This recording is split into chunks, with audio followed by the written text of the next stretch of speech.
Aloha, everyone. Welcome back to another edition of the Daily Dose. I'm your host, Kaliko Castillo. I'm the president of the board here at the Minority Cannabis Business Association, joined by my daughter, Kaliko Lehua Okalani, who's going to be hanging with us today as we cover one of these headlines we've been checking out. We've been bringing a lot of headlines from marijuanamoment.net, so shout out to Kyle Yeager and Tom Angel for all of the hard work that they're doing over there. Today, I actually wanted to cover maybe potentially two headlines. The first one being Kentucky governor actively considering marijuana pardons after Biden's federal action, urging people to apply for relief. Once again, this is from marijuanamoment.net. From Kyle Yeager. The governor of Kentucky said on Thursday that he's actively considering possible marijuana clemency actions the state can take following President Biden's pardon announcement last week. And he's directed a review of state-level cannabis cases to inform future steps. In the interim, he's encouraging people who've been convicted over marijuana alone to apply for a pardon. So apparently he had a press briefing recently this week where he had said he had no idea that the president was planning to issue the mass pardons for people who've committed federal cannabis possession offenses and urged the governors to follow suit. But the state administration has taken the last 7 days to go over what it means federally and to look at the correlating state matters. So this is definitely a really big deal. I know folks, obviously understandably have been criticizing the president's orders last week, saying that it doesn't go far enough, which here at MCBA we definitely agree with. But it is great to see that there are state level governors, even in places like Kentucky, who are seriously considering taking action based on just the cover that the president has given state governors on this issue. So it's a really big deal that Governor Andy Beshear out in Kentucky is actively considering marijuana pardons after Biden's federal actions. So definitely wanted to make sure I brought that headline up. We don't need to go super in depth on that. Make sure you go to marijuanamoment.net to check out a little bit more. The other headline that I saw today out of marijuanamoment.net that I actually found super interesting and probably informative of a lot of the conversations we're going to continue to have as a movement here. The headline being only 1 in 4 Republicans admit marijuana laws are enforced unfairly against people of color, poll finds. This was just published a couple hours ago. marijuanamoment.net says just 1 in 4 Republicans agree that people of color are unfairly punished over marijuana, despite data consistently showing that Black and Hispanic people are disproportionately arrested over cannabis compared to white people, according to a new poll. It's a significant finding, especially given how commonly studies and reports about racial discrimination in cannabis enforcement are cited to support efforts to enact marijuana reform. The survey also shows that the message apparently isn't getting through to sizable portions of Democrats and Republicans either, though they're more likely to acknowledge disparities than the GOP voters are. So this poll was actually done by Data for Progress, and it said that overall, 52% of Americans agreed strongly or somewhat with the idea that people of color are unfairly punished for possession of marijuana compared to white people, the survey from Data for Progress found. But Democrats were more likely to agree with the idea at 77%, including 54% who said they strongly agreed. 57% of independents think the same, but just 24% of Republicans agreed, including only 11% who strongly agreed. So, I find this super interesting data. Obviously, we've talked a lot about how this issue is no longer a partisan issue. It's very much a nonpartisan issue where you have Republicans and Democrats, at least in a lot of places, willing to admit that this is something that needs to be taken care of.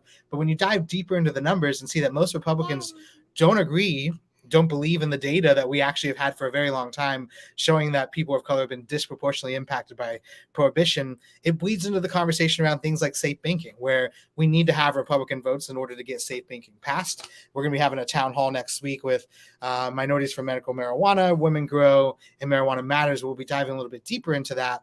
But really, you got to be able to have Republicans come on board to help out. And if you can't even get more than a quarter of the Republicans to admit to data we actually have in hand, which is that Black and brown people were disproportionately impacted by prohibition because they were actually targeted by the policies, then we really got a long way to go. And it definitely shows that we have some education we still got to do.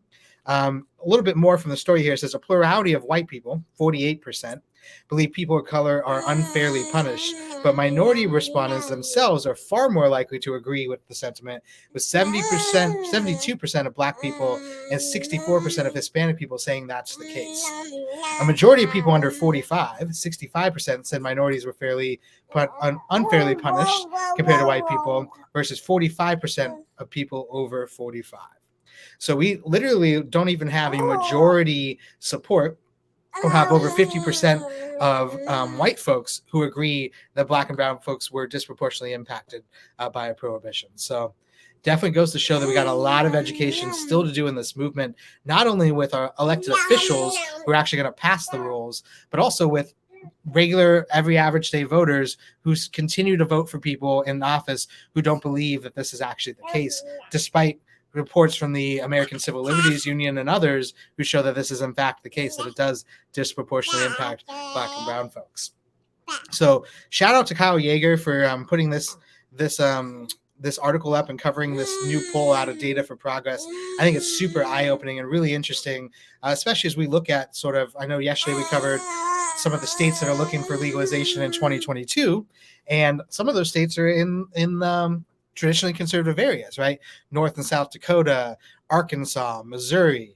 Some of these places, in order for us to get it to pass, you're going to need to get Republican votes. And so it just goes to show that we have a lot of education left to do.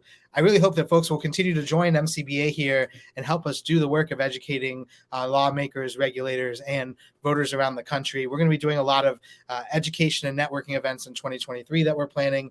So hopefully we'll be able to get out and continue to work on these numbers. But, you know, for everyone who says, like, why can't we just get this done already? Why can't we have an equitable cannabis industry? I mean, these numbers show why we still have a lot of work left to do. It's not all just as simple as being right. Sometimes you still have to educate people and teach them what they don't know, like that Black and brown people were actually, in fact, disproportionately impacted and actually targeted for their race based on marijuana prohibition. So I don't have access to the chat today, so I can't answer any questions, but please make sure that you're sending them in. You can always email me. It's my first name, Kaliko, Kaliko, at minoritycannabis.org.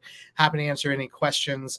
Also, make sure, as we've talked about every day on the show, check out all the really awesome programming that we've got coming up. Next week, we're going to be having an MCBA member meeting on the 13th. We've got a virtual networking reception coming up in a couple of weeks.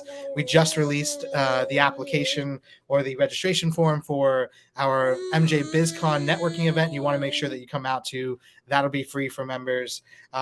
We also just had a really awesome compliance webinar training with Dutchie yesterday. We'll be chopping up that video and getting it up on our YouTube so folks can get access to that. But we're really working hard here at the Minority Cannabis Business Association, making sure that we can educate the public as well as our members and make sure that you have the tools that you need to have to grow your business. So I appreciate everybody for tuning in for another week of the Daily Dose. We're really excited to be doing this every day, and we'll make sure that we're back on Monday with some more headlines that you can learn from and trending headlines that we could talk to. We're also in chats with some folks to potentially bring them on for interviews, and we'll be expanding a little bit more of the show as we get deeper into it. And I appreciate your patience with having a little baby today as we play daddy duty in the middle of the day. So sending lots of good vibes to everybody on this Friday. Hope you have a wonderful weekend. Make sure you go to minoritycannabis.org, scroll all the way to the bottom, sign up for our newsletter so you can stay up to date with everything that's going on here at MCBA. And we look forward to seeing you next week. Thanks, everybody. Aloha.